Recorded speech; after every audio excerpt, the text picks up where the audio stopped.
Yes, sir, you can start. Okay. Uh, First of all, good evening to everyone. And myself, I'm Costa Padmapati. I'm quite new here. So I would like to thank first Melinda and Kiran for giving me this opportunity for moderating Also, this sir, very interesting there's session some on. issue with your Yes, camera. There's an issue with your camera. It's blink. yes, Your camera is blinking. hello. Hello? Your Yeah, it camera, is due there's to some my, issue. yeah, it's due to fan. Okay. Is it a problem? There will Yeah, be issue with the video. I don't think so. Okay. So let me just wait. Just Okay. wait. I will just switch off the fan. Just switch off.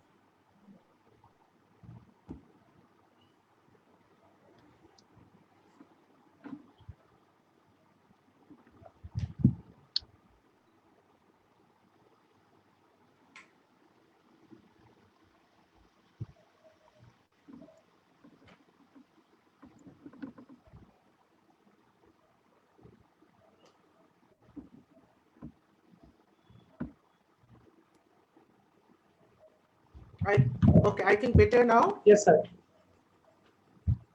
Is it Yes, better it now? is. Yeah. Okay.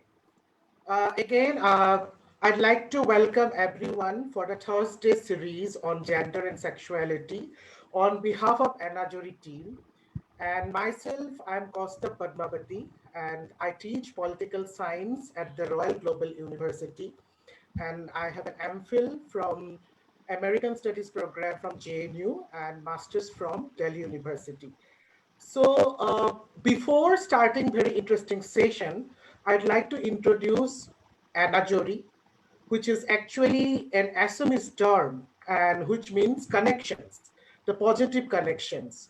So Anajori is a non-profit platform that engages in and promotes various initiatives that are striving for social change, supporting leadership skills, and building entrepreneurship capabilities in the Northeast, including Assam. For the past few months, we have been engaging with the speakers from various fields via virtual media to create a network among the people working in the region. And this is a part of the Thursday series, especially focusing on various issues of gender and sexuality. So for the today's sessions, we have a very good speaker who is my personal friend, and I requested him to be part of this amazing series. So I want to welcome Anugyan Nag, my dear friend. And so I'd like to introduce about Anugyan Nag before we are going to start the sessions.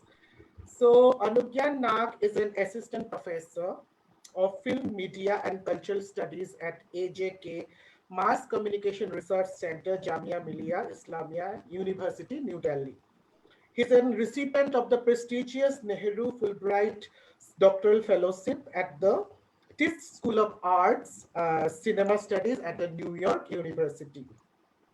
He has a master's degree in film productions and a film history from the Salford University, United Kingdom, an MPhil in cinema studies from the School of Arts and Aesthetics, JNU, and currently finishing his PhD in the cinema studies. And he is working under renowned film critic Swara Bhaskar's mom, Ira Bhaskar. And he has participated in the various national and international conferences all over the world, and his films has been nominated, screened, and awarded at the national and international film festivals. He has published academic articles on Indian cinema in both national and international journals, and his forthcoming and the first book on contemporary Bengali cinema in the film industry is under publications. And with that, we would like to welcome Anugyan. And today he's going to speak on a very interesting topic, that is uh, representing adolescent sexuality and abuse in the film Nobleman as a part of our Thursday series. So without further delay, I'd like to request Anugyan, you can start your lecture, and I'll just mute my and it is going to be a conversation style after Anugyan's presentations. You can type your question in the chat box, or if you really want to ask a question, you just unmute your mic and making it more personal. So we prefer more one-on-one sort of interactions. So Anugyan, over to you. Thank you. Thank you, Kostav. Thank you so much for such a, interesting session, for giving me this opportunity to present my, ideas, my thoughts, and my reading of this film. Thank you so much. And thank you, Anna Jori. I think it's an excellent and wonderful platform. And congratulations to you guys for doing such interesting work, and I hope you continue to do so. And I would love to collaborate and participate in whichever capacity I can. So thank you very much for giving me this opportunity. Thank you, Kostav. And hello, everyone. I can see some familiar faces. Um, so I hope you people stay interested, stay tuned, and ask me questions whenever you can. So I'll just share the PowerPoint that I have. It's not going to be a long and lengthy PowerPoint, short PowerPoint, just to give you, sorry. Uh, yeah, can you all see the PowerPoint?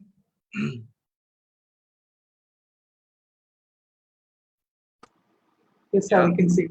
okay. Okay, so I'm going to talk about sexuality abuse, particularly sexuality and abuse, in reference to this film, Noble Men, which came out in 2018. It's directed by Vandana Kataria. This is her first film. The film did not receive the kind of commercial attention, mainstream attention that other films which are star-driven receive. uh, you can guess the obvious reasons for that, because it's not a film with, with any popular star in it. But when I watched the film, I watched it at a festival. I I found that the film was trying to do something very interesting, and it was entering an area, a territory which was very underrepresented. At least in Indian cinema, it's very underrepresented. So that's where I found the film interesting, and that's where the film stayed with me. And then when it was, later available on Netflix, I revisited the film, and I actually thought that it needs it needs academic attention, it needs scholarly attention, and it needs to come into the public discourse for more discussion and for conversations around sexual abuse. The other reason for selecting this film is very personal. I have myself studied at a boarding school for a couple of years in a hill station, Darjeeling. And when I was studying in the boarding school, I myself personally faced sexual abuse. And that had also been, something which I thought I need to talk about, and I've tried to talk about it, and it's not very easy to talk about it. And I kept thinking that why is it that Indian films, particularly mainstream Bollywood films, they don't want to enter that that particular domain. They don't want to address the topic of sexual abuse, and and of course with that, sexuality, so which is making it far more complicated. That is where I'm coming from, and that's the reason I've selected this film. So quickly, let me tell you what the film is about. I don't know why I can't. I'll tell you what the film is about. I don't want to spoil it for the ones who haven't seen it, so I'm not going to give away all the details, but very briefly, I'll give an overview of what the film is. It is about a young boy who is, it's not very clear in the film in which standard he is, but I think it kind of one can sense that this protagonist, whose name is Shay Sharma. He's a young boy who's probably in his 10th standard or 11th standard. So it's not very clear from the film, but we get to see that he's a young boy studying in this boarding school, which is set in a hill station. Again, the location of the school, the boarding school, is not disclosed in the film. And we see that he's obviously not a young boy, in the sense he's not a child, he's an adolescent young boy. And I kind of read this adolescence period in one's life as something which is at the margins of childhood and at the borders of adulthood. So it's a liminal kind of space that one is in.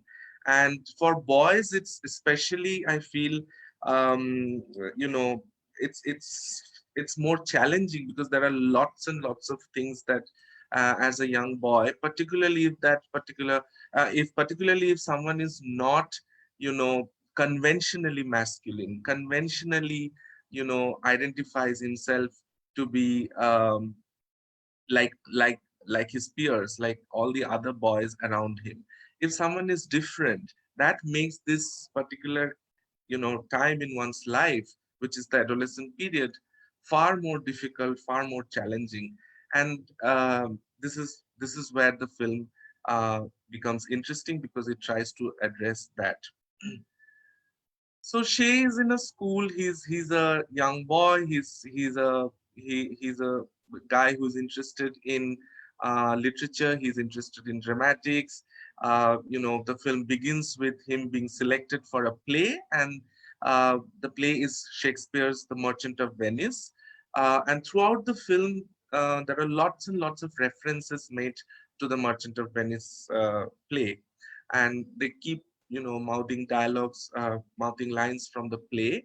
And some of it is actually used to say, metaphorically say, or comment on friendship, on relationships, on, discrimination, and so on and so forth. So the film is also coming from a kind of cinematic history of school films, or in Hollywood they call them teen pics. It's a genre. It's a genre of films in Hollywood, and in Hollywood it's very well recognized, because there are plenty of films which can be categorized under the teen pics genre. In India, like I said, that we don't have that many films. And of late, in the last 15 years or so, we have seen some films which can be classified as, school films. But most of them, again, deal with children, which is, the characters, the children who are part of this world, the school world, are not in their adolescence. They are still, categorized as children. There you can see that there is a lot more innocence in that world. I mean, starting from Rockford, Nagesh Kupnur's Rockford, we have Stanley Kadabba, we have Tare Zameen Par. So there are, and there have been few attempts in the television domain as well, to make some, television shows which are centered around the school or the teenage demography. But there have been very, very few, and I think of late we are not really seeing in our mainstream television, we don't see much representation of that. But yes, with the coming of the OTT platforms, one again is able to access a lot more content from all over the world. And this genre, which is sometimes called boyhood, teen pics, or school films, are or high school musicals, high school dramas, high school romance. These are some of the genres that are now more available, and people are more familiar with it. The film is, like I said, set in a boarding school, and it raises questions around what is the idea of discipline. What does, the process of becoming a man include? Um, where does sexuality get addressed in this world where there are young boys studying? They're all, under the care of teachers and the school management. does bullying and abuse, which is so rampant, which is so common in boarding schools, do these issues, get addressed? How much of it is sensitively portrayed? How much of it is actually understood from other perspectives than only categorizing them as abuse? So the main character is a shy guy. He's sensitive. He's interested in poetry, drama, literature, and he's not interested in sports. So right from the beginning, this binary is created. There are boys who are drawn towards sports. They are constantly, out there playing. They're performing a lot of pranks. They're being brash. They're being bratty, but this guy is more interested in Shakespeare, he's interested in poetry, he's very excited to be part of this world of the creative arts. And his close friend is a boy called Ganesh. Ganesh is one of his close friends, and he is again, not the conventional young boy that we see in and around us. He's a guy who's constantly shamed, is bullied for being fat. So Shay is also, identified as a boy who is not conventional, who is not like the other boys, and he is immediately, put under that bracket of being called names. He's being called a faggot, he's being called gay, he's being called a chakka. All kinds of name callings starts right from the beginning. And Pia is happens to be, one of the few girls who get to study in an all boys school, because her parent, her mother, happens to be a staff in this school. So only the staff who are a part of this school, and they have a daughter, they are allowed to study in this all boys school. So this is the kind of, these are the characters in the film. And here comes our villain, Arjun. He's a he's the senior most guy. He is the captain of the school sports team, and he's really, the arrogant, brash, violent. He's homophobic. He's toxic. He's almost like this monster figure. And the film opens with this quote, which says, "A monster, when left unchecked, creates an even bigger monster." So it's really a comment on this toxic masculinity, which is so rampant all around us. And it's not just the film. I mean, even the times that we are living in, toxic masculinity is something that we are constantly experiencing. So the film also gives this warning that it's something that needs to be under check. If it is not under check, then it's going to unleash bigger problems. The film, is, yes, it is about sexuality, it is about abuse, but it's also about friendship, and that's what makes the film very warm in a lot of ways. Because you see Shay and Pia share this very, very intimate friendship, and they're both at the margins, and they're both queer.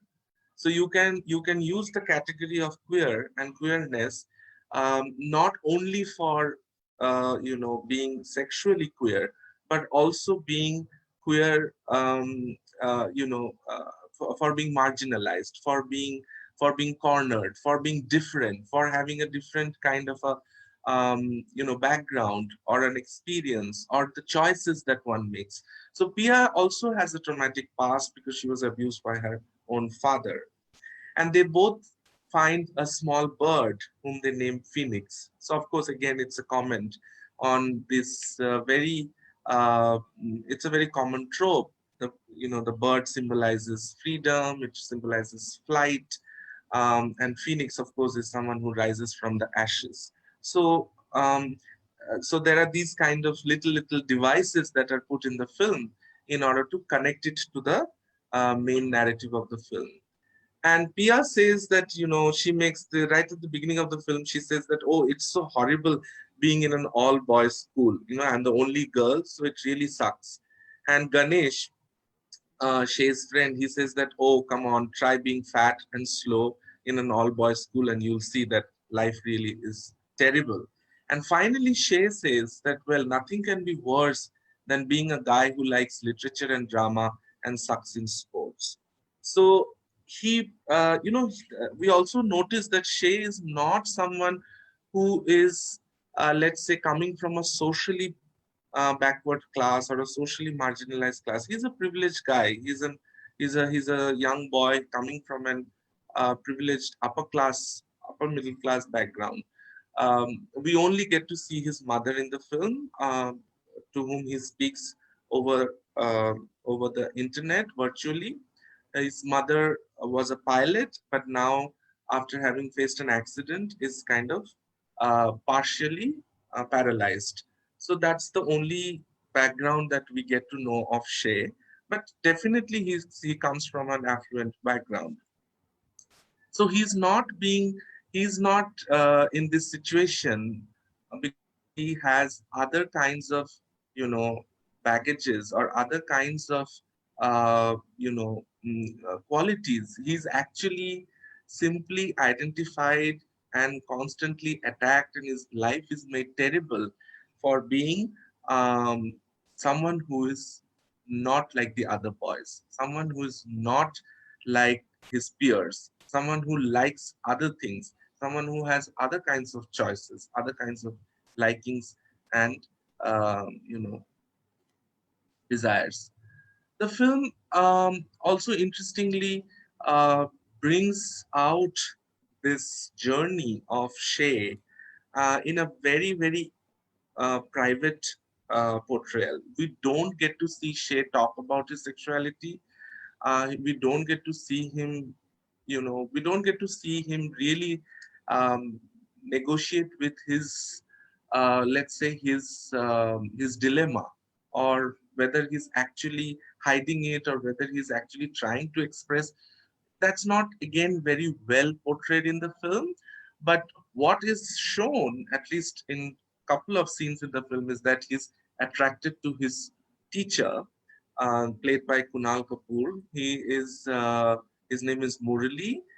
He's a very sensitive teacher. He teaches dramatics and theater, and he, over the film's journey, he becomes the friend, philosopher, and guide kind of a figure for Shay. And Shay and Murali have a lot of similarities in terms of, their sensitivity, their love for poetry, their love for theater, but they're again separated by their sexualities.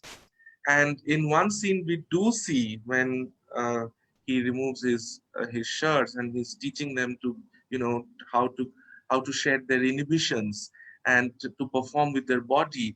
We see how, Shay is attracted looking at his teacher, and he tries to hide it from everybody because he doesn't know what to do, and he feels very guilty. He's afraid. He's scared to realize that he's sexually attracted to his teacher.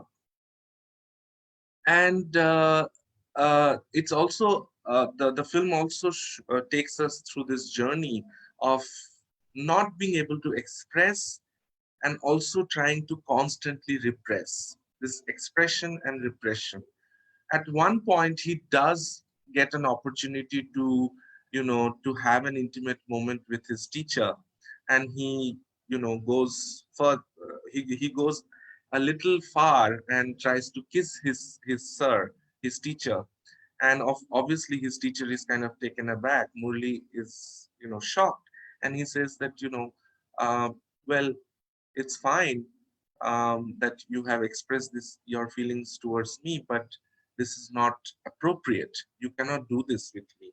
And he obviously feels, rejected. He feels that there's nobody giving him any validation, so he's disappointed.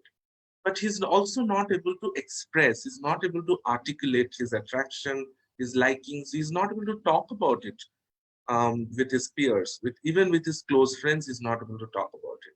Whereas the other boys in the school, they are extremely flamboyant. They're extremely expressive. They are constantly, you know, talking about girls. They're constantly talking about sex. They're even, you can see that they're making graffitis on the walls. They're, using explicit slurs, abusive terms. They're making gestures, all kinds of, it's a world which is highly sexualized and heterosexualized by these young boys. But Shay is a misfit. He's not able to express it, and instead he's trying to constantly repress it. And therefore I read the boarding school, borrowing from Michel Foucault's idea of the prison, and how he talks about the prison and the panopticon gaze. I look at the boarding school, I read the boarding school as the closet. It is also a metaphor for the prison, it's also a metaphor for the closet, both physically as well as metaphorically. Architecturally, it's also like a prison, it's like a closet, it's a world in itself, not much access to the outside world. The outside world doesn't have much access to the boarding school. So it works like a closet. It also works like a prison. There is a lot of surveillance, but a lot of what needs to be seen, what needs to be heard, what needs to be outed, what needs to be addressed is not actually seen. So the visible and the invisible part of a boarding school, that I found the film actually manages to address very interestingly.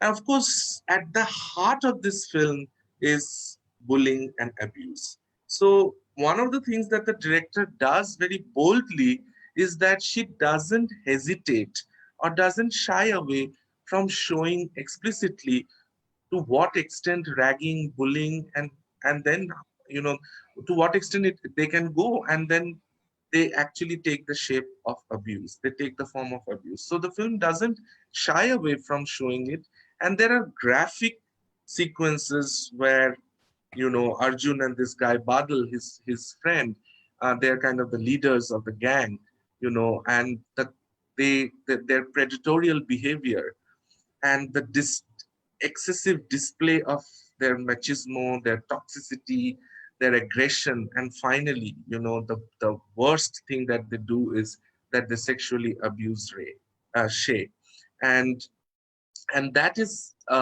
something that I found new in terms of witnessing it in an Indian film, and this setting of the boarding school where such horrors are happening, and these are usually people coming from similar kinds of backgrounds in terms of their class, in terms of their you know in terms of their social positions. They're all coming more or less from the same social milieu, and yet you see this kind of violent, absolutely violent and inhuman abuse and toxicity going on. And under the radar of the so-called boarding school, which tries to create, as the film's title says, which tries to nurture young boys and then make them into noble men. So it's also a comment on school system, and particularly boarding school system. And the other concept of fear and repression. So in many other films which have in some sense dealt with homosexuality, at least with men, a lot of films, they, of course, there are representations of fear and repression, but there is also this, this kind of temptation to jump into a more amorous world, a world of celebrating, say, a romantic interest, a romantic relationship, or sometimes, the society turning hostile, families turning hostile, and not letting two people come together, or it's just, the kind of bonds and relationship between two same-sex men or two same-sex women. So those kind of stories are also, the ones which are watched more. But here the film tries to go into a space which is not very familiar. It's the space of fear, it's the space of repression, and it's not very easy to represent these emotions, these kinds of worlds, these kinds of, it's to do with, uh, the psychology of the character, and it's not very easy to represent it, but I think the film has done it quite brilliantly. This inability of Shay to speak up, to confess, to go and report what he's experiencing, because he knows that if he does that, he's going to be ostracized, he's not going to be included, he's going to be further bullied, and he'll be called a betrayer, he'll be called a sissy, he'll be called a pansy. So he's very, very scared. He's really vulnerable. At the same time, he's not confident enough to go and talk about what he's experiencing. And there's a lot of fear. And so he constantly tries to repress his his desires, his whatever he's experiencing in terms of his puberty, in terms of his sexuality, his attraction. All of this he tries to suppress. And he's completely clouded by shame, fear, repression, and denial. So even when his teacher, his very dear teacher, whom he fondly admires, who asks him that it's okay if you are different, it's okay if you feel differently, it's okay if you're attracted to men, but he says that no, I'm not. In order to kind of not get identified. And his negotiation in this film is not actually through, like I said, through desire and through romance and through attraction, but it's more about being lonely. It's more about, dealing with fear. It's more about his inhibitions, and it's about repression and the trauma that he actually experiences. So it's a film which deals with this unpleasant emotion. It deals with the disturbing emotions, and it deals with this kind of trauma. So it's not a very comfortable watch for a lot of people, because it brings out um, a lot of emotions in us that we are not very comfortable dealing with. And lastly, the comment the film makes on is discipline and punishment. Again, I borrowed this from Michel Foucault's famous book, Discipline and Punishment. And Foucault says in his book that, when you have this sense of constantly being watched and surveilled, what does it do to you? And here, being watched and being surveilled is not literally being watched and surveilled by someone, but it's this heterosexual pressure. It's this toxic, masculinity, hyper masculinity, that creates a pressure, that puts a pressure on people who are queer, people who do not necessarily identify themselves as, conventional heterosexuals.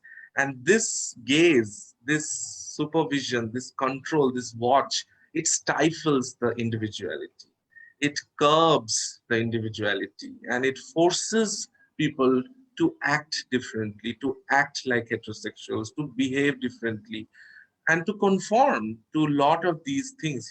Like, I remember, uh, you know I had to participate in sports, I had to use abusive words just to fit in, or maybe smoke, or maybe drink, and do all kinds of things so that you fit in. You're not, you know marked out. You're not called faggot, you're not called a sissy. So you want to be like other men, and Shay does the same thing. He also tries to constantly fit in. And then the other thing that people do is that they hide. They create a cocoon, and they hide in that cocoon. They don't talk about it, they don't share, they don't want to seek help, they completely coil. And we also see that Shay is forced to being and doing all of this because he's always caught, he's always identified, he's constantly picked up, and he's repeatedly abused, repeatedly bullied. So he's really, really forced to do certain things that he doesn't want to do. He doesn't want to go into that, that terrain, that path, but he's forced to. He's scarred, of course. He's scarred physically because he's raped by by Arjun, this guy, and but the scar, the physical scar, is not is not something that is long lasting. It's the psychological scar. That is what the film also tries to point at, and the inability to stand up and speak out, um, makes Shay do something horrible at the end of the film, and I'm not going to reveal it, but he really does something to Murli, the man who he loved, who he was attracted to, but he actually tries to harm him and destroy him, because he almost becomes his alter ego. So, in that sense, it draws from a lot of literary devices from Shakespearean plays. There are several references made to other texts. So, it works as a meta text and makes references to other texts and other, mm, you know, other, literature that we are familiar with. So, this is more or less the film, and I don't know if I should go on speaking more about the film, but perhaps I could, you know uh, shed more light and share more observations and even my personal experiences and start the conversation and then see how it goes about. I will probably stop sharing the PPT. Yeah. So over to you, Kaustav. Yes, Anugyan, can you hear me now? Yes, I can. Yeah, because of poor connectivity, I guess I'll switch off my video. But Okay. if you can hear, yeah. So obviously, excellent presentation and going so deep into this movie and throwing light on so many issues of adolescence and sexuality and toxic masculinity that we come across, many of us in our school life. So my first question is about that. You mentioned in the beginning that you also had similar experience during your school time, and that's why this movie is so close to your heart. So can you tell us more about on that? Thank you for asking this question. For many years, it was very difficult for me to speak about my own experience of being in a boarding school and experiencing abuse. But now it's not so. I can talk about it quite comfortably. When I watched this film, I almost felt like someone had stolen my diary, or someone had peeped into my heart, and they know my story. This is my story. How did this happen? And I was pretty surprised, because I was surprised, but at the same time, it was very cathartic for me, because I could see my story shown as a film. So that means more people would watch it. Of course, uh, all stories are different, and my story is not exactly same, but there are similarities. And also, you'll have to remember that, like I said, that this film, the age group, the boys who are shown in this film, the age group is not the age group that I was in when I was in a boarding school. I was still a child. I was below 13 when I experienced sexual abuse. And as usual, I could not talk about my abuse for the longest period of time. And you constantly go into this mode of feeling ashamed. You feel guilty. You are obviously extremely scared. You want to escape, but you don't know how to escape. It's this terrible sense of feeling helpless, feeling caught in a situation which you have no control over. The shock, the the absolute, you know it's so shocking that you just don't know what to do with it. You just don't know how to make sense of it. And now I feel that, oh my God, why didn't I talk about it? Why didn't I go and complain? Why didn't I go and report it? But at the same time, I also understand in hindsight that it is not easy, and it wasn't easy, and it still isn't easy. I think even for a lot of grown-ups, even for adults, it's not easy to talk about abuse. So how can it be easy for a child? First of all, you just don't know how to make sense of what's happening to you. So that, I think, is something. which makes it far more difficult for a child. I mean, it's still difficult for an adolescent young boy. You still haven't, become adult. You're still, you know, you're still transitioning. And what makes it doubly complex, doubly difficult is when there is alternate sexuality involved. For the longest period of time, I thought that I was abused because, True. you know, because I was, you know, I don't know, because I was different. But I think I was abused because, and many people thought that, whatever I am today, it's because I was abused. But I have a different understanding of it now. I think that I was different even then, and that's why I was abused. So that is important to understand rather than giving so much value to, or let's say giving making abuse responsible for everything that you are today. You have to understand that the abuse came uh, at the very first place because of who you were then, how you were then. So I think children get identified, especially in a setup like a boarding school, or any school for that matter. It's not like when I went to a day school, regular school. I mean, things improved drastically. It didn't. It's just that the sexual abuse part was probably not. I mean, I didn't experience sexual abuse in a normal school, in a day school, but bullying was there. I was still ragged, bullied, called names. All of those things were there. Yeah. Yeah. I think this is an issue in many educational institutions, especially the confusions about the gender role.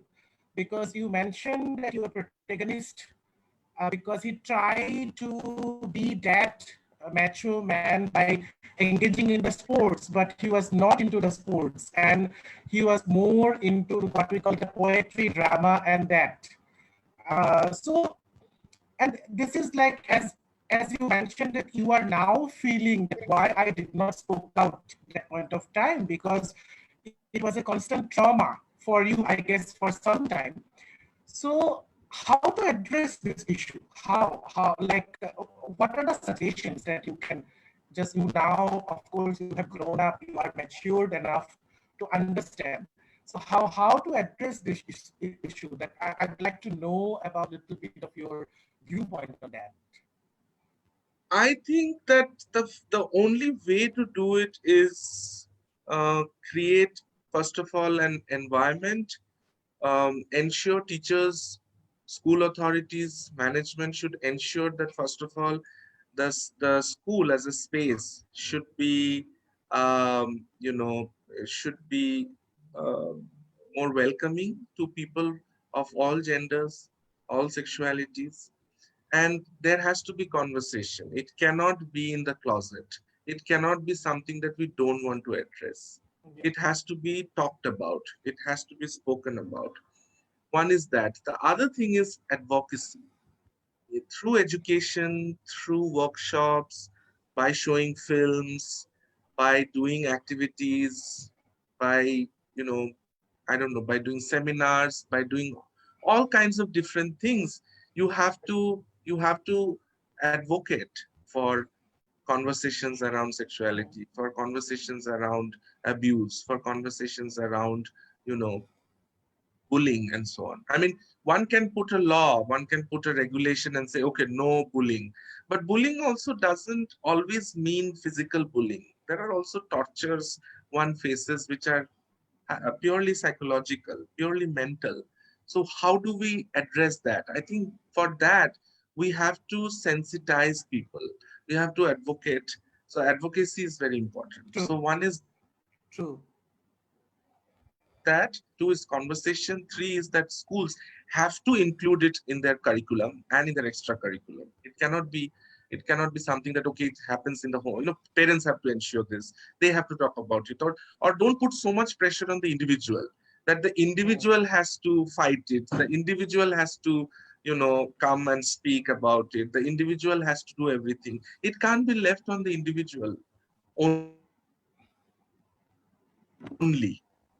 True. And also, I guess the role of the teachers also has to be very sensitive and at least know about what is alternative sexuality and very, open. That I think, because if we see majority of educational institutions in India are highly homophobic and quite masculine in character, like especially the so even because that kind of boy or girl, even if he or she is approaching a teacher, how the teacher will react, right?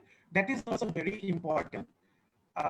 That's what I also feel, Absolutely. that yeah, because it has to be, because even we can see predominantly Indian academicians are quite homophobic in nature, still don't understand majority of them about alternative sexuality, the sensitivity of this kind of issues. Yes. Uh, You know, and okay, so that is one reason why a lot of people hesitate to go and talk to their teachers.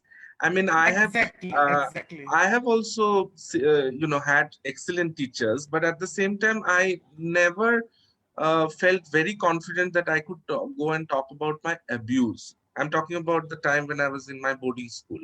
I could maybe talk about other things, what I liked and what I wanted to learn from them, what I admired, etc. But I couldn't talk about my abuse because I wasn't sure, whether, first of all, I didn't even have the vocabulary to talk about it.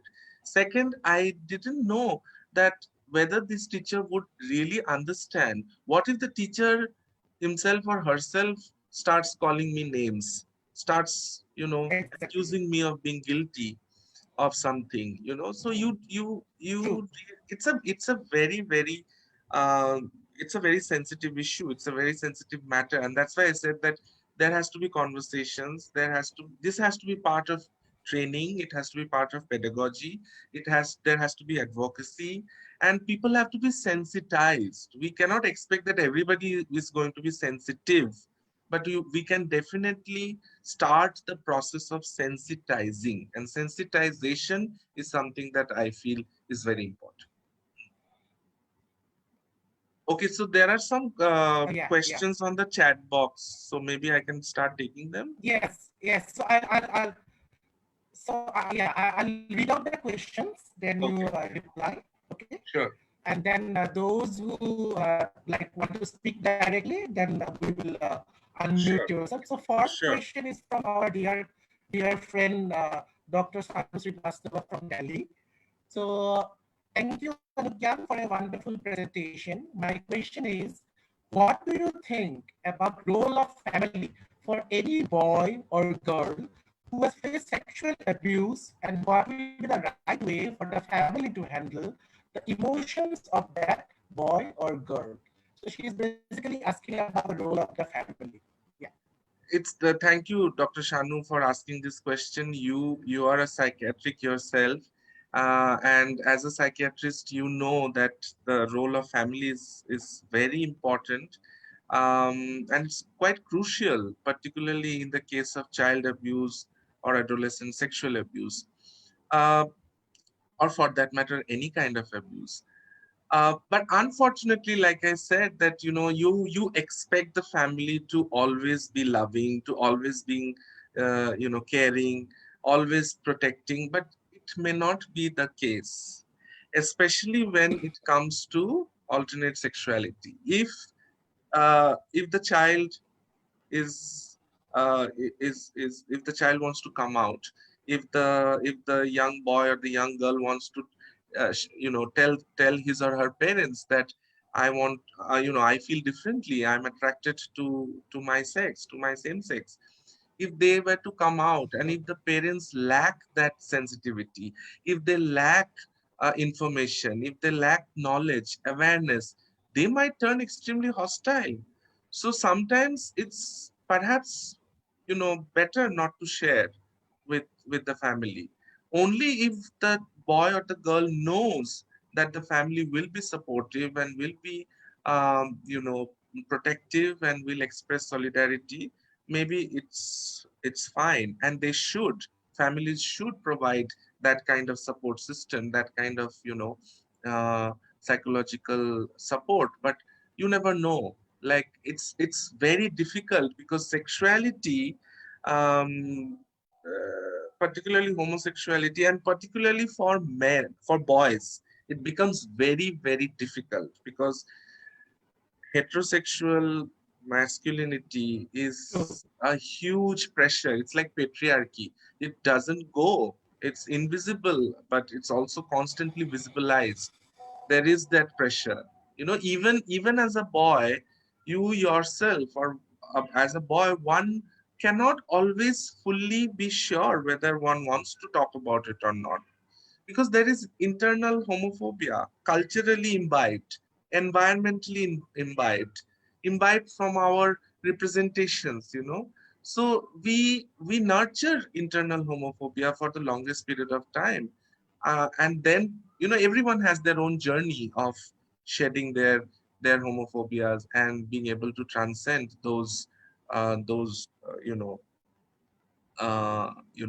everybody has their own journey, so it's not very easy to transcend those struggles. Yeah, the role of family is important, but like I said, that it's very tricky. It can also lead you to other kinds of problem, and we know from the experiences of several people in our country where they have been completely uh, discarded by their family, disowned by their family. Some of them have had to be separated from their families. S- yeah. Okay. Thank you so much. I guess one or two people, they just want to ask question directly. So please go ahead. I think this Madhusmita ma'am who wants to speak. Yeah, please go ahead. Yeah, good evening. I'm sorry I'm not able to switch on my camera because of low bandwidth. Okay, it was an excellent presentation, Anugyan. Thank you. I like the metaphor that you used through the movie. A movie was pretty direct, and I must be aware that our Mr. Milind Datta also has made a beautiful movie called Firefly, Junaki Porwa, where metaphor was that firefly. I mean that was used. Right. Now, coming back to the topic, my question is that it's a topic, it's a concept which is very complex, and what I have understood, there is no reason, no scientific backing. Why does it happen? So far, I think it's not been able to identify the reason being having this kind of gender fluidity. Now, my question is that only thing we can do is to, as you said, sensitize people. Have you thought of, you talked about pedagogy. So my question is that have you thought of approaching like, maybe those Indian boards, education boards, where they can incorporate this third gender in that elementary level? Like when we talk about elementary school, okay, they start learning about gender, okay, boy or girl, or here male or female. Can we put there itself, okay, there are more genders, so that when a child learns this along with ABCD, when child learns about color or maybe the genders or the different types of plants and animals, that's so called your curriculum in the very junior level. Can we think about putting in this particular concept at that level, so that it becomes easier for the parents as well as students as well as the teachers, all the stakeholders in that entire education process, and it makes it easier for everyone to talk about it, discuss about it, and it's no longer a taboo, because once it comes into the mainstream in the form of your curriculum, I think that will make things easier for everyone to talk openly about it, and which will cut down all the problems related to this particular issue. So, have you approached any of these so called governing authorities, or maybe the boards like CBSE or ICSE, who are responsible for the major education curriculums in India? Thank you. That's actually a wonderful suggestion. And, I haven't had the opportunity to interact with, for instance, the NCRT or any other school education bodies, because I have always taught in colleges and universities.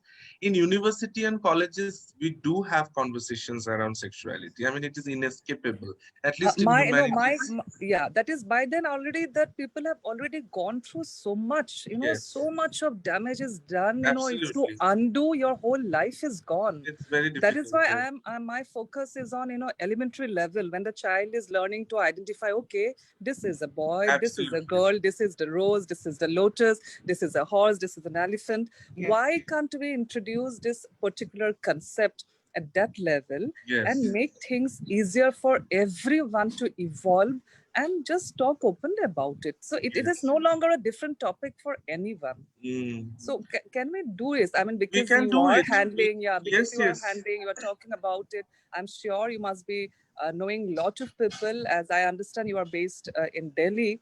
yes. Can it be done? Like, is it possible? I mean, Actually, honestly, it has already been done. There are several recommendations from people who are part of designing pedagogies and syllabuses for elementary school. But you see, the problem is that again, it's I don't want to blame the current dispensation for everything, but the climate, that the political climate that we are living in, it's very difficult to implement these kinds of liberal ideas into our education system. They're already doing all kinds of things which are very, very harmful. Syllabuses are constantly being modified and changed and altered and so on. So in this climate, I doubt if it can be implemented so easily, unless there is an intervention from higher authorities. But sensitization is there, at least in urban schools, in cities, metropolitan centers, even at very junior level, there is a slight orientation towards having conversations around the third sex. Even in biology books and so on, I have heard from people. I mean, I haven't looked at the books, I haven't gotten the chance, but I've heard that in biology textbooks there have been some modifications made, but I'm not entirely sure. If it has been done, I'm very glad, and I would really encourage that it is further modified. But if it hasn't been done, then we need to really, I mean, I think you have put me to thinking, and I will definitely try and see what I can do. yeah, It's a my very, request, very if you good. could, yeah, if you Yeah, yeah, could it's very good. channelize your time and effort towards, building up such a pedagogy where, like, we can go effortlessly about, addressing this particular serious topic. It's a very sensitive and very serious topic, and I Yes, think we should have done long back. I Thank know. you. Thank you so much. Thank you. Okay, so we move to the next one. And so there's an ID Skylab at Sahu Miranda House. I have an observation to share. So can you, yeah, you please go ahead about that. Yes. Okay, good evening. First of all, Anugyan, thank you very much. That was indeed a very, very interesting and exciting, as well as I would say very touching presentation. And specifically because when I am engaged to understand the abuse or issues of assault, sexual assault, and so on, most of the time I have this feeling, and you could correct me if I'm wrong, that feminists tend to focus more on the sexual abuse faced by the women or the girls, but at the same time your interpretation today, it brought or it provided a totally different dimension, whereby I thought that perhaps the abuse faced by boys from another boy is something which has been a very normal practice, yet it has not been spoken about, and there is so much silence over this particular issue. So, in that way, I think there is a need to rethink. And my question, I have two basic questions to you. Uh, would you like to, categorize in that case, the sexual violence faced by women, sexual violence faced by transgender or the third sex or the third gender, and the sexual violence which is faced by men by other men may not be be clear about their sexuality or maybe heterosexual. So, and what would be then our understanding of the nature of assault in that case? And second question, I really like the way you brought Foucault's ideas of punishment surveillance in the school, boarding school paradigm. And I just want to be a little curious. Would you like to also talk about and see what kind of changes which might have occurred because of the no ragging policy or no sexual harassment policy, which are quite new kind of introduction things which are introduced in schools as well as colleges. Do you think that could also have impacted this particular issue a bit? That's my only observation as well as question to you. Thank you, Anugan, again for this wonderful talk. Thank you for your questions, Sky. It's always wonderful to hear from people who are thinking through these issues. Abuse is abuse. To address your first question, and if you look at the surveys done by different organizations, particularly say the Ministry of Women and Child Development, they categorize child abuse. They don't talk about adolescent abuse. So either you have child abuse, or you have, abuse against women. Yes. Now, in the child abuse category, they have their last statistics. It mentions around 53% girls, young girls, are facing abuse. So the average ratio is that at least 2,300 children, particularly female children, they face abuse every day. And when it comes to men, boys, it's around 18,000. So it's not that low. It's quite high. But the conversation somehow, first of all, the conversations around child sexual abuse has only recently come into the discourse, let's say media discourse or public discourse. But again, it is something which is more concentrated in metropolitan centers, in cities, and so on. I don't know what the conversations are like in, let's say, Mufasil areas, or in small towns, or in rural areas.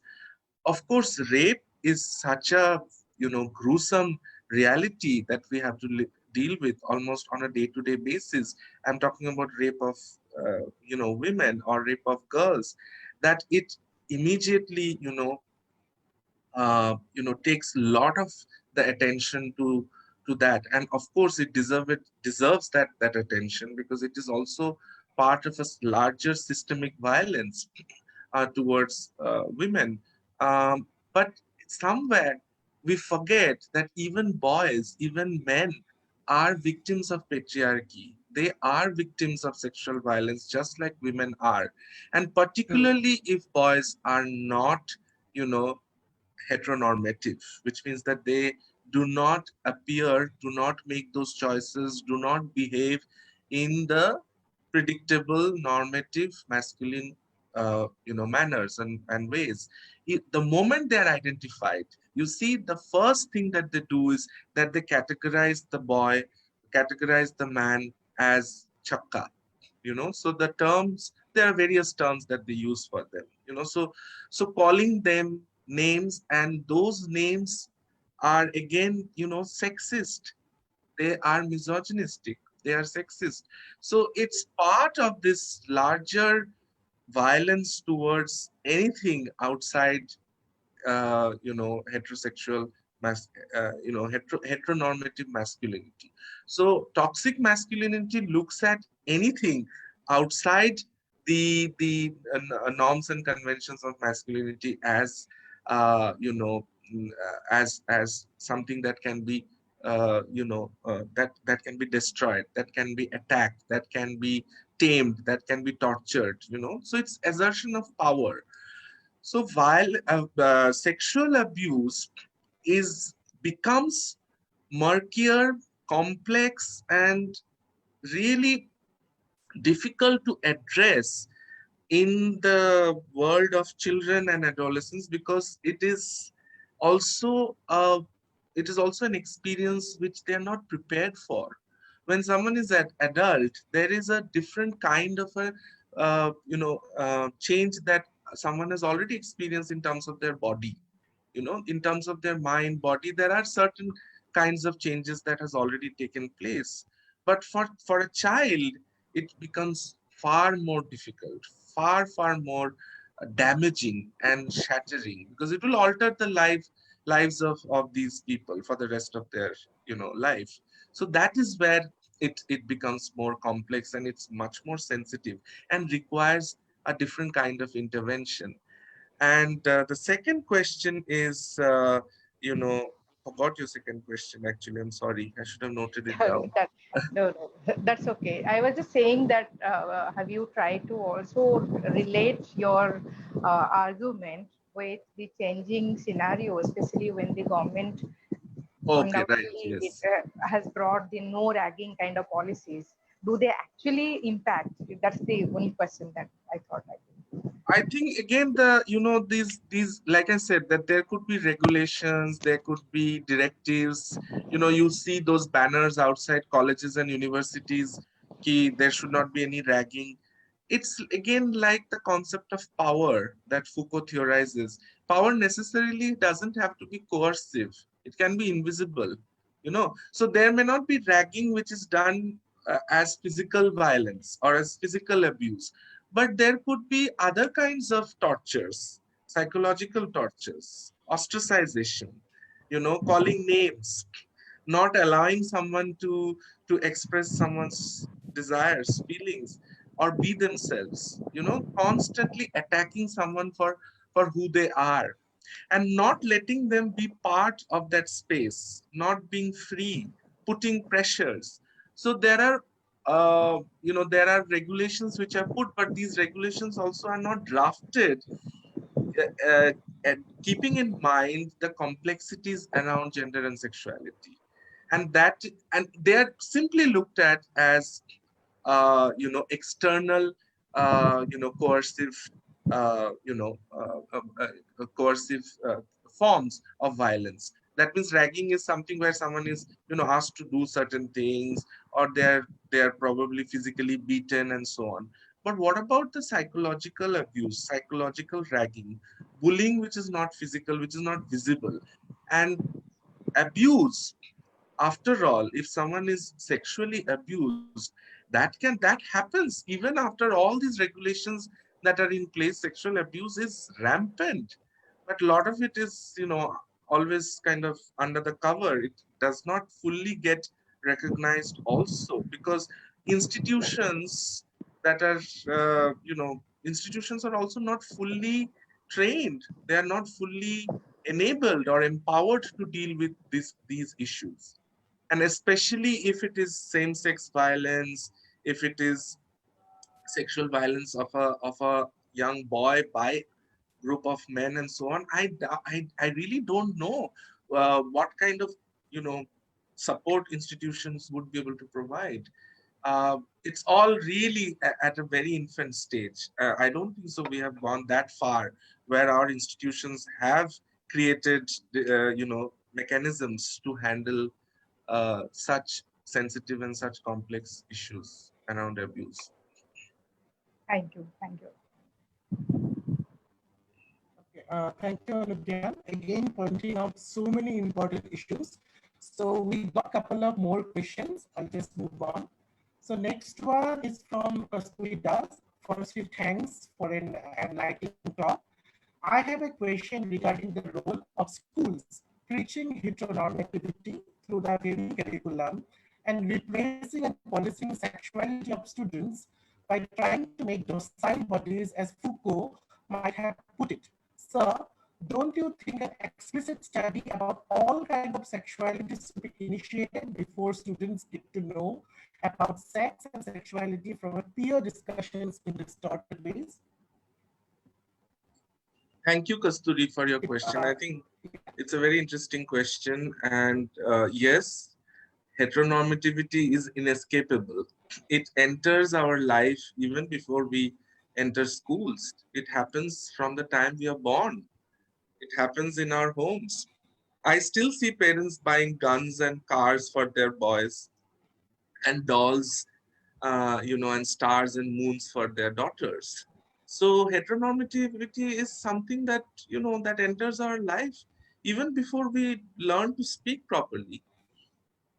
So in the curriculum, yes, curriculums have to be altered. They have to be, I mean, Sweden for that matter, as a country, if you look at Sweden's curriculum, a lot of schools in Sweden, they have really completely altered and transformed and revamped their curriculum, school curriculum particularly, at least when it comes to the matters of gender, so that toxic masculinity, hyper masculinity, all these things cannot become so violent, and they do not get space to be nurtured.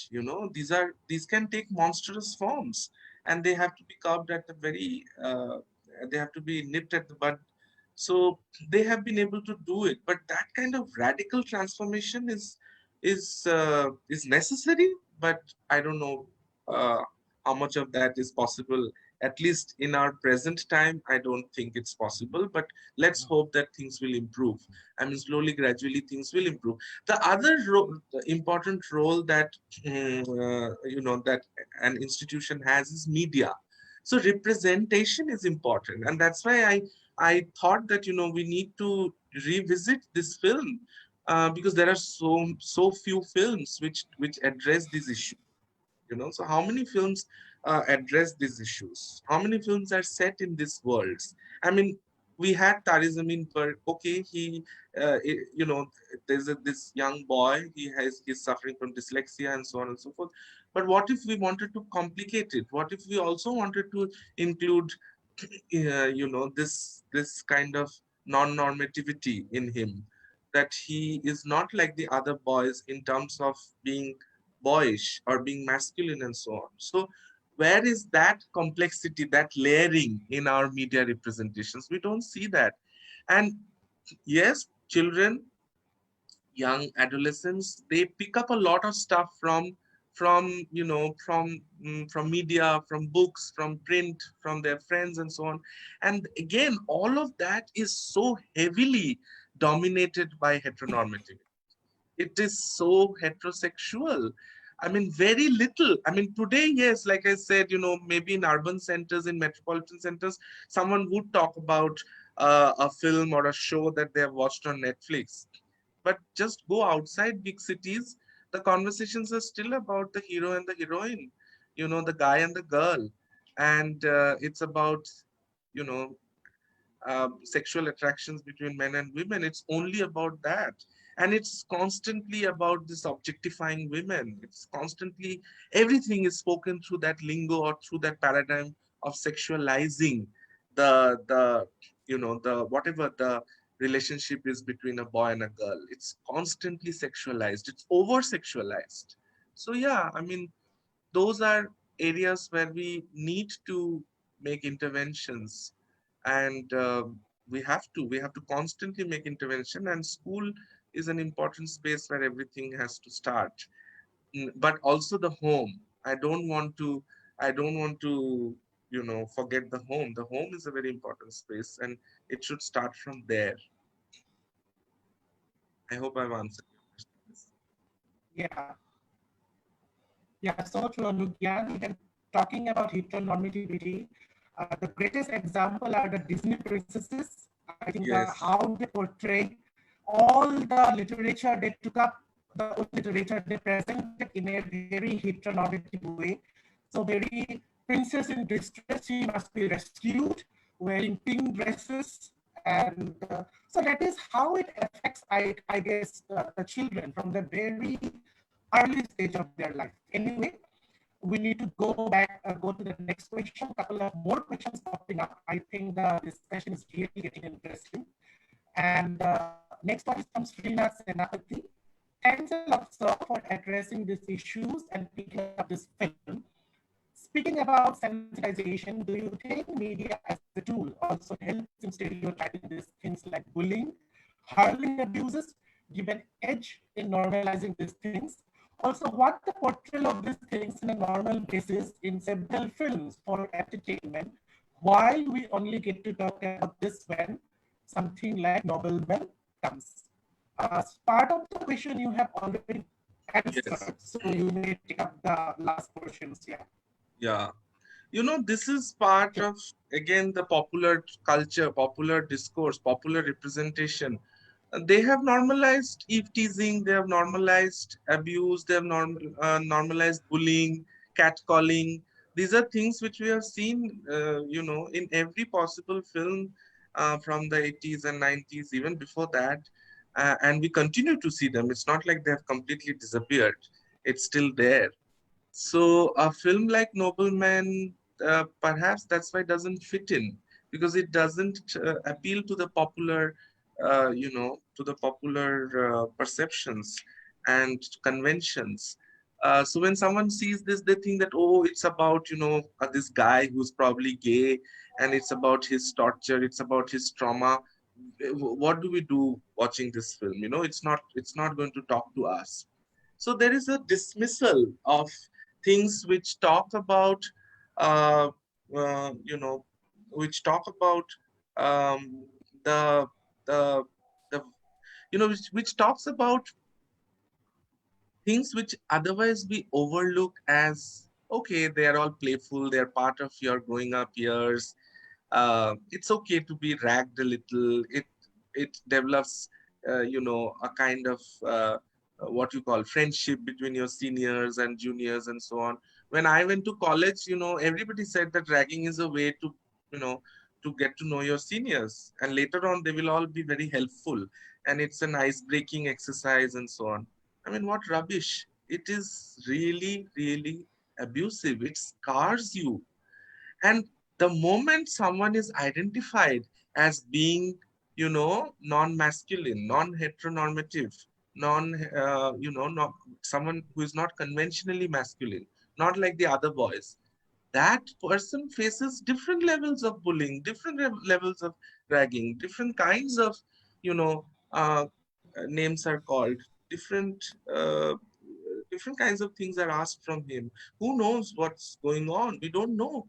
So where does the buck stop? Where do we call a simple, catcalling? Uh, then from catcalling, it goes to calling names. From calling names, then it goes to some kind of assault, molestation, and then abuse.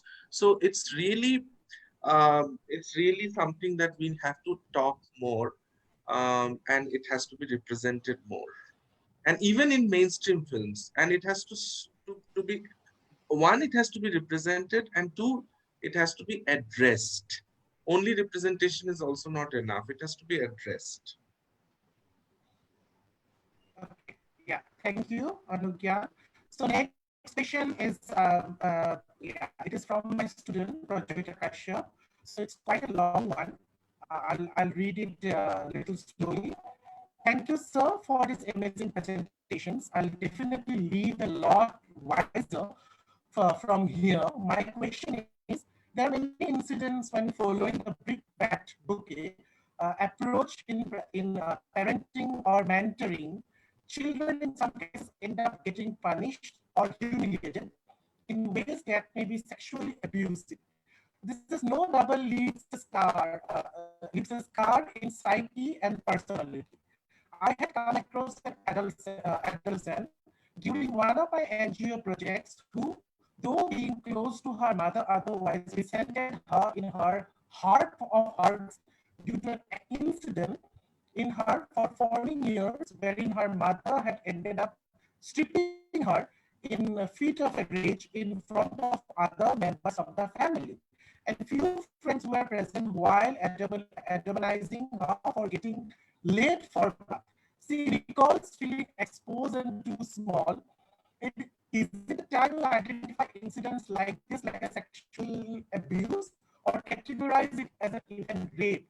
Very interesting. I guess this is really shocking incident that Project highlighted us. So, what do you think again about this? Yeah, it's again interesting question, and a provocative question. But first thing, it cannot be categorized as rape. It is abusive. Definitely, it is abusive. It is assaulting. Um, like I said, that parents are not necessarily always very sensitive, or they are not always sensitized. Sometimes they can be very extremely hostile, and they can actually, instead of protecting you, instead of giving you that kind of support, they can become violent. They can become very, very antagonistic. So uh, these kind of corrective measures, in order to maybe make their children normal, quote unquote normal, make them normative, straighten them up, it happens a lot, both with with uh, with boys as well as with girls. I mean, that there is a practice. I mean, we keep hearing cases where if a girl happens to express, or if the parents or the family comes to know that a girl is lesbian, so they perform this thing called corrective rape. you know they're forcefully, they have to experience, which is basically rape. Forcefully, someone from their family often will go and try and correct their sexuality by forcefully having sex with them. That's rape. And same thing happens with boys. Boys are, probably they will be medically examined, they're given shock therapy, all kinds of things, sent to corrective centers, or given a lot of impositions, like, go and do this task, it will make you physically stronger. There's a scene in this film also where these two guys, Arjun and Badal, they're bullying Shay by making him walk in the field carrying loads of bricks on his back. And Murli, the teacher who's very fond of Shay, he says, Ki, what's going on? He sees him being bullied like this, and he goes and talks to his colleague and says, what's going on? And the colleague says, well, he's learning to be a man. He needs to become rough and tough. So these are things which even schools, institutions, parents, family members, they do this kind of highly insensitive things which are borderlining abuse. And by the way, even sexual abuse is most often, the statistics, most often it is done by someone. The predator is someone whom we know, someone who is from our family, both for boys as well as for girls. So, predatory behavior is not something which is coming from outside. It is something which is present in our families. It's present in our homes. It's present, you know, around us. Yeah. So yes, these leave a lot of scar.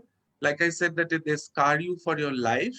And but here, support groups, psychological counseling, therapy, your own struggles, your support group, your peer group, finding mentors, finding friends. If your family is supportive, then definitely your family. Sometimes psychiatrists, counseling, all of this is required. We need to also have conversations around the supports that are available. The support system that's around us, that also needs to be empowered and strengthened. We can't only say that you have to be, strong. The individual has to talk about all of this. The individual has to struggle. No, it's also about letting people know that there is a support system. There are multiple support systems around us, and we can access them. And they have to be made more accessible. So, like we were going back to our previous conversation, schools, colleges, institutions, they have to provide these centers, these little cells, where from people can access help, people can seek help, people can go and talk, So those institutional changes have to be there. They have to be put in place.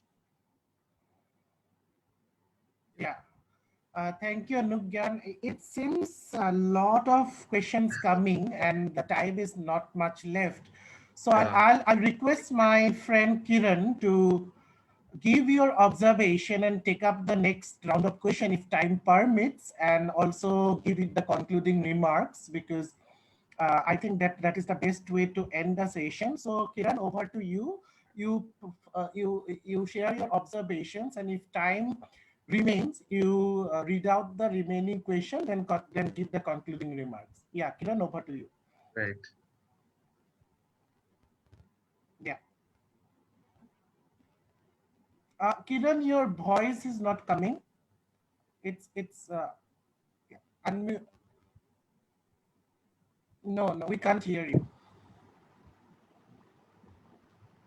Yeah, I think it's your earphones. No, we can't hear you.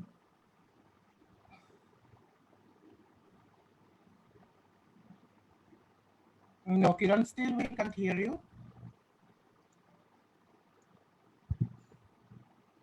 No, we Meantime, can can't I hear you. ask you a question? Yes, Priyanka. Shall I take the next question by the time Kiran fix up? Yeah. So next question is from Kirti Kundu. Thank you for such an informative presentation. My question is to you, is that how can we help a child who feel is facing mental abuse, maybe because of his or her gender fluid mannerism? In a case where he doesn't identify with other boys of his age and choose to opt for other interests which are classified as feminine by the society or vice versa. How can we make it easier for them to come out their shell and also counsel their peer about the same? I think I should quickly go through the remaining questions. Then Yeah, you yeah, can, yeah. yeah, then you can, then Exactly. yeah, so another very big one, it was from Gaurav Pratik. Thank you, sir, for the in-depth interpretation of the film. I don't have a question as such, but few observations, comments regarding the film. I think, Gaurav, you share this by unmuting yourself, whatever you want to share. But Anugyan first address the question that from Kirti. Yeah, Kirti. Right. Yeah. Yeah, thank you, Preeti, for asking this question. This is precisely what we are discussing, and this is precisely what the film also tries to address. And these won't happen overnight. These have to happen through various stakeholders.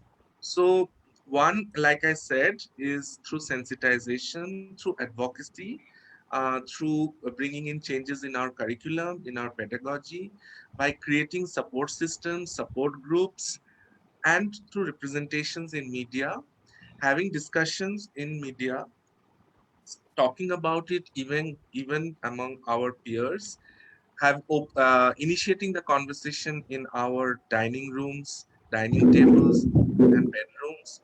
So having conversations, and if someone is facing this kind of abuse or this kind of bullying or this kind of harassment, uh, well, the only way to stop it is to stand up and to speak up, and to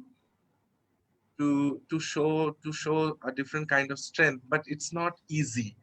It's not easy. For that, you need a different kind of an environment. You need your peers. You need support. So that's why I was saying that we have to be also aware that what are the supports that we can gather, what are the institutional mechanisms that are in place. How much support can I accumulate, can I gather. Now if I'm alone in this fight, that I'm fighting a group of, you know I'm fighting a gang, and I'm the only person, it's going to be very difficult. So it's a mindset which has been there for centuries, so it's not going to go away so easily, but it has to be constantly attacked, it has to be constantly called out. And so one of the ways of doing it is to have conversations. That's how sensitization will happen. And once people becomes more and more sensitized, I think this kind of harassment, this kind of calling, bullying, ragging, all of this will gradually, decrease. I wouldn't say they will disappear, but they will decrease. Yeah, thank you, Anugyan. So Last but not the least, there is Melinda and Kiran. I should be thankful to both of them who gave me this opportunity, and also, you know, also they gave me the liberty for selecting the speaker. Then I thought it should not be better than anybody than Anugyan. So Melinda and Kiran, both of you can share your observations and the last comments. Then it's almost 1.5 hours. We can wind up the sessions with both of your observations and concluding remarks. Melinda and Kiran. Melinda, you Thank can you. go first. Yes. Thank you, Kastub and Yes. Anugyan. It was a great session. Unfortunately, I was out whole day and my phone died, so having headache. So I am able, whatever I able to get. I have two questions, uh, and that is my experience. And I remember in when I was in Minneapolis, and that time I was out as lesbian, not as a trans man. And I remember going to this party, and this gay man, you know, my it was a party, and people were drinking and stuff like that. And I have a friend, and they were talking about promiscuity and you know sex and all kind of stuff. And I was not interested in things, so I was really not talking, and I was talking somewhere, somebody else, but I was sitting next to them. So this guy had told something. My friend said something about what you were doing. Uh, she was saying that in childhood we were so busy working hard, something, something.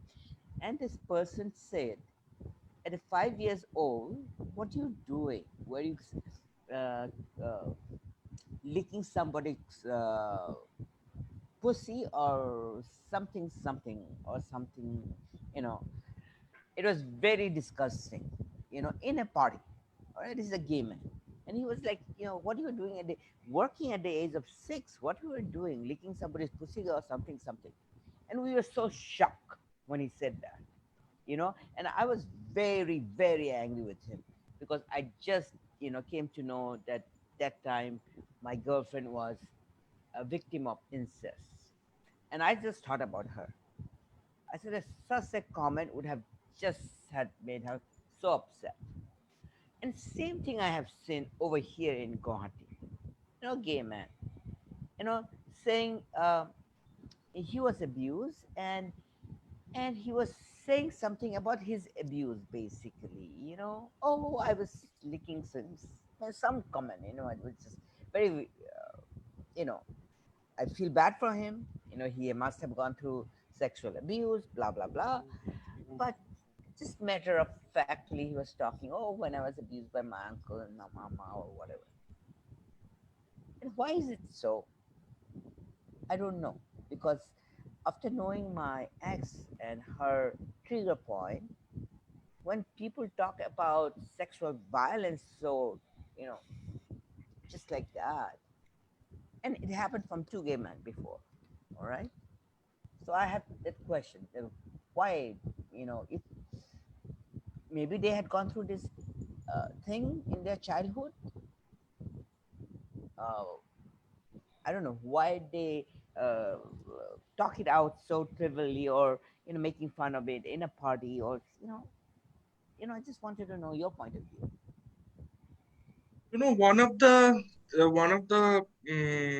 theories in psychiatry, one of the theories that they have is that if someone has experienced sexual abuse as a child, often they grow up to become hypersexual.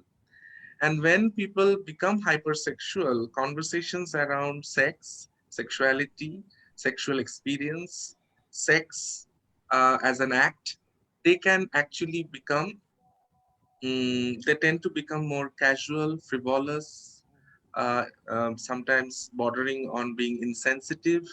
And because they have repressed it so much, they have also suffered it in terms, they have suffered it as something which is violent, as something which has assaulted them, which has scarred them.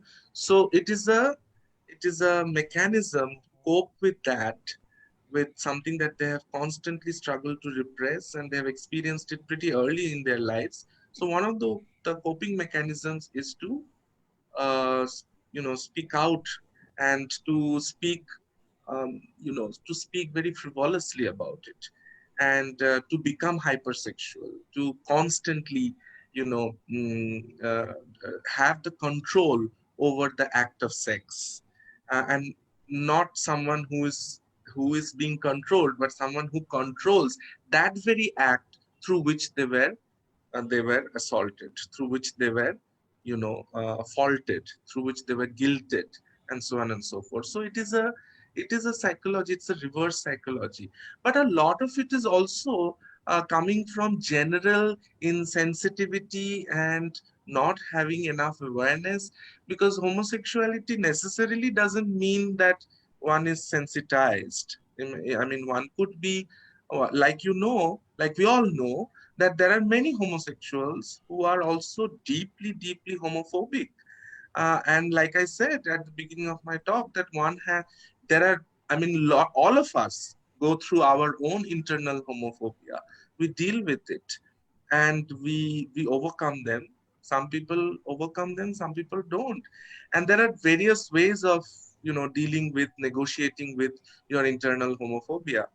And conversations around sex and sexuality and uh, you know the act of sex, all of these are coming, particularly in our society. They are also, you have to remember that general generally conversation around sex is either in biological terms, in anatomical terms, or it is in terms of, clandestine conversation. um, but it's not part of legitimate conversation. There is no sophistication around sexual conversations. It lacks sensitivity, it lacks awareness. Even as homosexuals, people have to sensitize them. So it's a it's an issue. It's not something that necessarily homosexuals would be sensitive towards sexuality or sex or gender and abuse and so on. Thank you, Anuga. And one Thank you. last question, or comment maybe.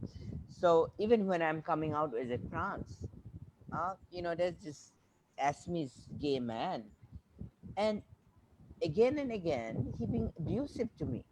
He will say that, oh, to address me, he will continue addressing me as she, or like everybody else said that, okay, I had a picture where, I look good after my surgery, or not, whatever, my testosterone or whatever. So people were saying that, oh, you look handsome, blah, blah, blah.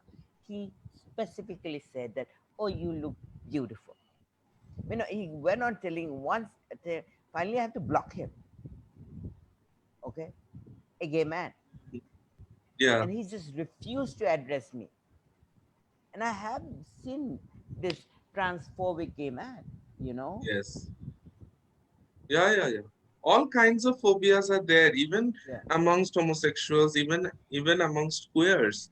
It's not like, like I always say this in my class, that, we all want to be liberal, but we can never be fully liberal.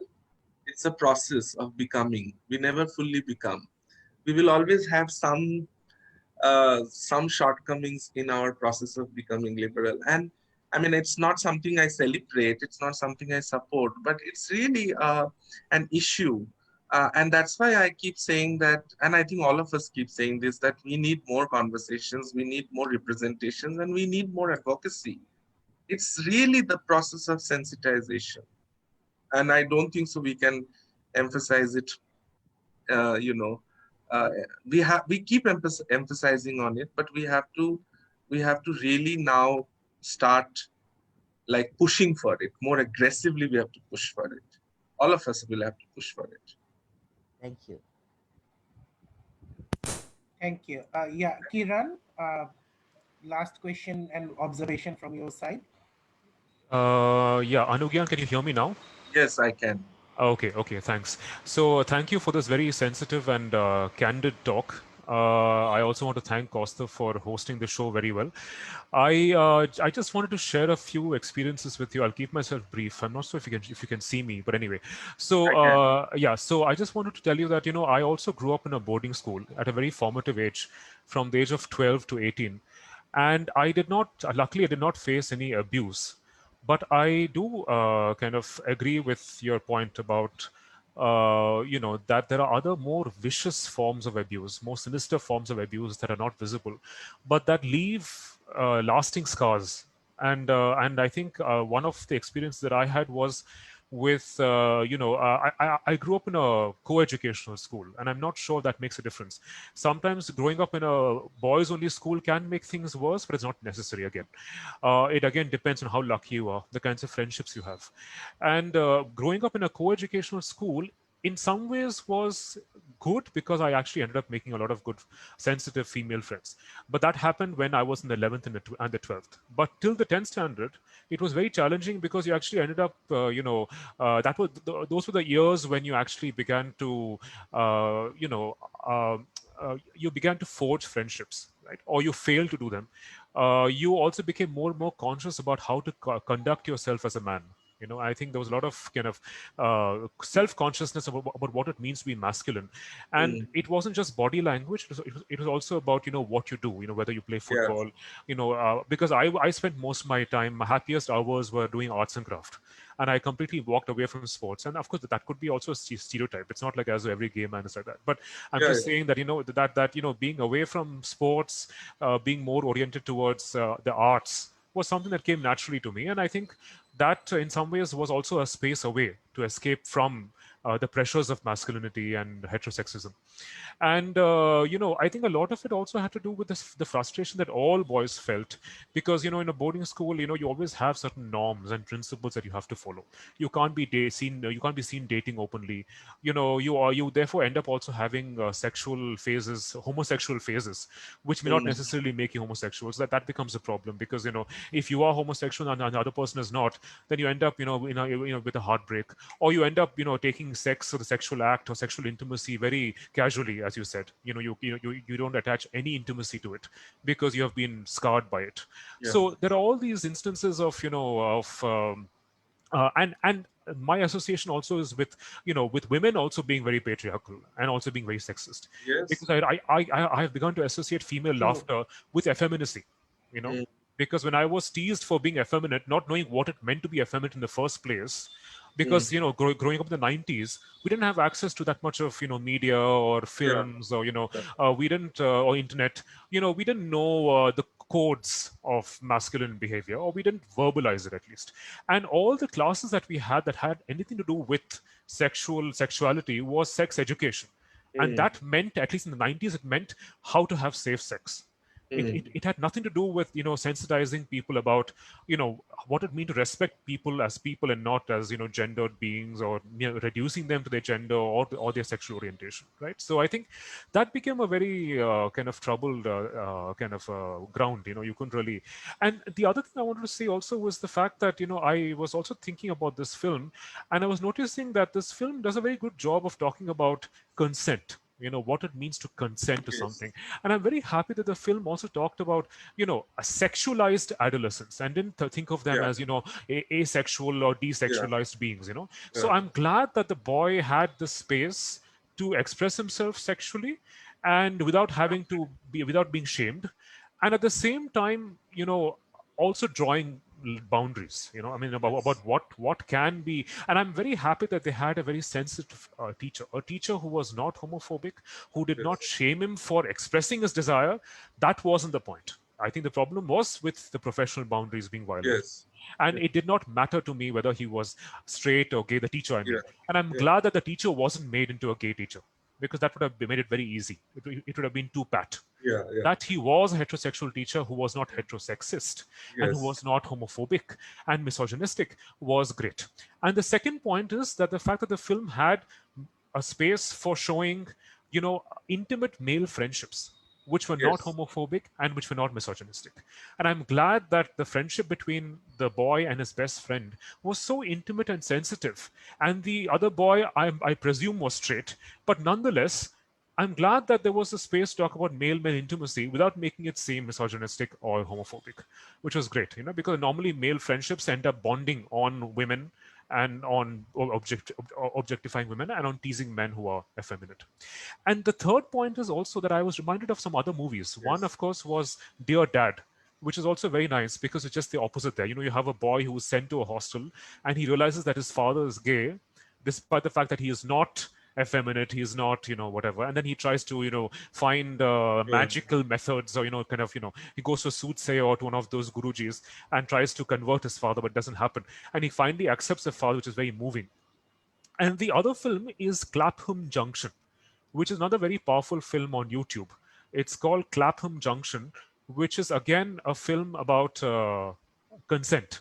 It's a fantastic film which orchestrates a scene of crime in the outskirts of London, and it's available for free on YouTube for those of you who are interested. Because it's really about one of the strands. There are different strands to the story, and one of the strands is about a young boy who actually is attracted to a sexual offender, who then begins to feel guilty for all the crimes that he has committed. But it was very tricky. It was a very tricky film, almost controversial, but I'm glad that they showed that the adolescent boy who was not an adult had sexual agency. So this is what I wanted to say. Thank you very much. Yeah. Thank you. Yeah, excellent observations and suggestions. I would love to see this film. I missed the name of it. You said it's on YouTube. What is it? It's called Clapham. Clapham. Clapham Junction. Clapham. Okay. So it's a fantastic film. Very, very fantastic. Great. Thank you so much. Yeah. Thank you. So thank you, Kiran and Anugyan. I think we are almost 20 minutes over the time. So I'll request Gaurav to you contact us, and we will provide Anugyan's email, so where you can share your observation. But I don't think so we have time to go through such a long observations. So I think with this, we are coming to an end of today's extremely interesting talk by Anugyan, then followed by almost an 1 hour of excellent Q&A.